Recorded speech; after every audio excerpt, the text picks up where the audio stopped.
Hi friends, welcome to 5 Minutes Tech YouTube channel. Here is Moto G04 smartphone. In this video you will learn how to check software updates on your phone Moto G04. First of all, go to the settings of your phone here. Then go to system update.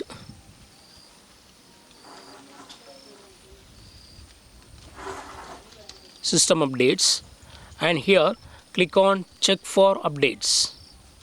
It will be checking.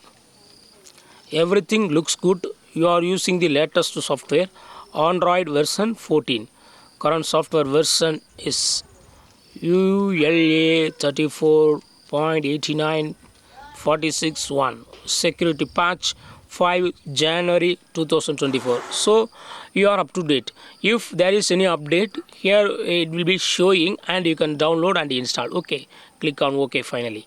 So in this way you can easily check for updates in your phone Moto G04. That's all friends. Thanks for watching.